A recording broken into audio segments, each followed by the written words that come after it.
case something new just came into the lab, it's Williams RoadShow. It's been acting up. I haven't fired up for like 2 months. And so let's throw some power to it and see what it does.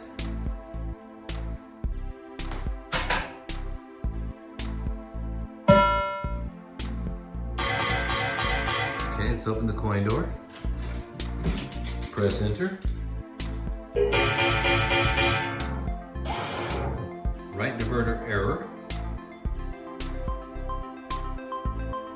Okay. It's been acting up also. I think the display was acting crazy, like maybe the ribbon cables were a little dirty or something. So I'm gonna check into that and look into the rear diverter. Let's dig into RoadShow. All right, let's run this right diverter test. Here we go.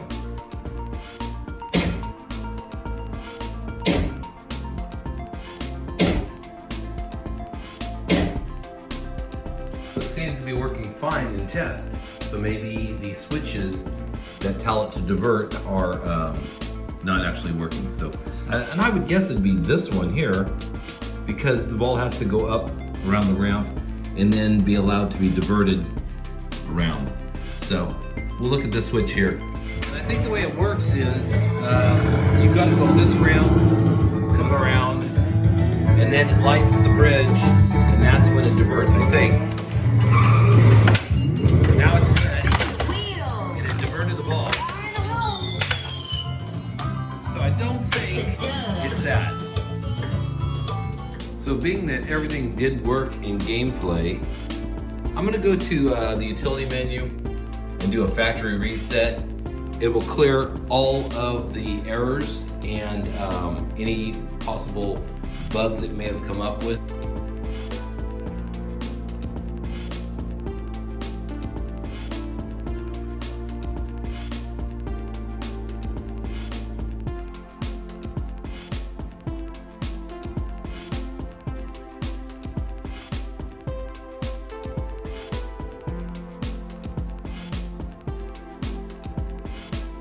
And when all else fails, we turn to the manual. Williams and Bellys of this vintage have very good manuals that break the parts down and the systems. And so we open up here. This is section 2, page 29, and it shows you the dual diverter bracket coil assembly. Super simple. We saw it functioning, so not looking here. Turn here. This is page, let me slide it up here. Section 2, page 42, and up here, number 20. Looking over here on the left, it is the rear diverter. So just a simple assembly. So I'm guessing it's just a glitch in the software. I'm going to reset the game completely to factory settings by removing the battery, clearing the memory, and then I'll play the heck out of the game and see if it crops back up. But I really think it's just a glitch in the matrix. All right, we're inside the back box behind the DMD panel. And this is where the 3 AA's used to reside, and it's been removed, and now just the lithium 3-volt coin batteries in there.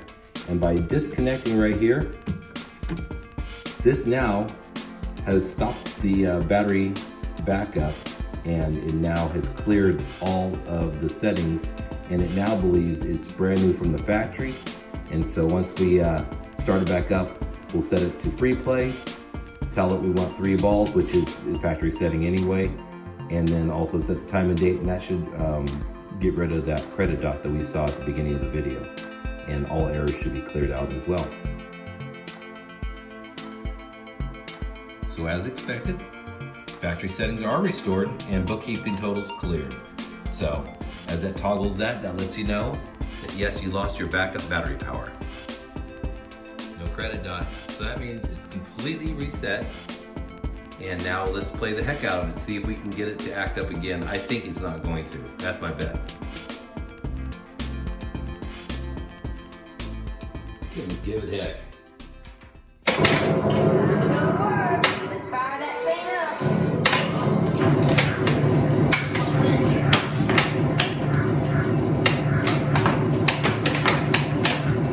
All right.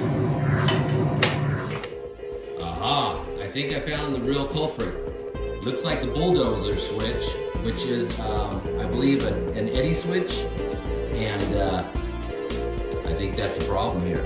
Let's flip at the playfield and take a look.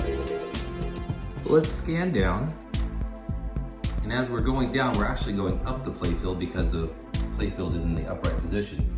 And down here, you'll see two eddy boards. That one there that's lit right in the center of the screen, I believe that needs to be off, that LED there. And right above that LED, there is a slot there where you'll use a little flat bladed screwdriver and dial it to where the light just goes out. And over here, moving over, I believe this is the red eddy switch. Let's take a look in the manual. Inside the manual, we see the generic eddy sensor PCB assembly, and that's found here, section 2, page 14. And the two things we're going to be concerned with are the R2 and the LED 1, which is, let's see, the potentiometer, and then the red LED, wherever that's found, right there, LED 1. So let's dial it in.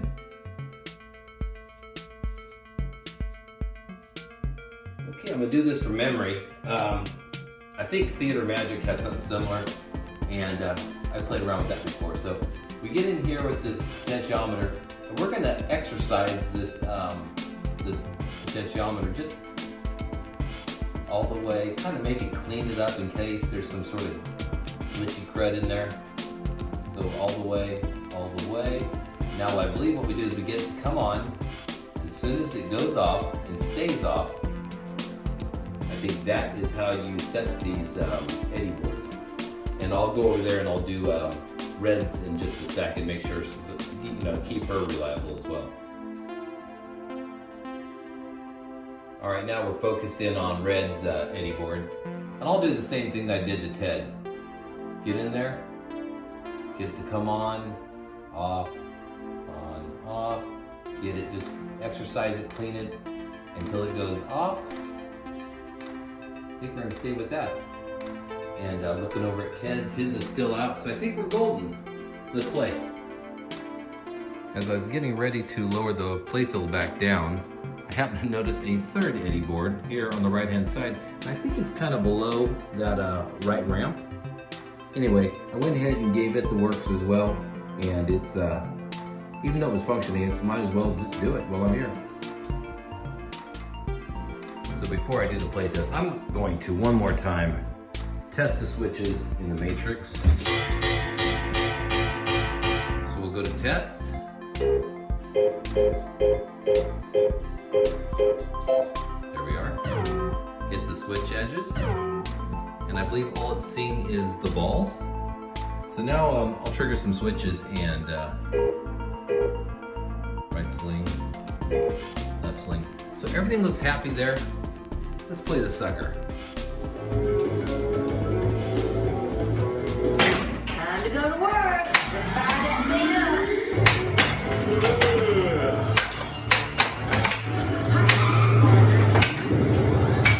Wheel.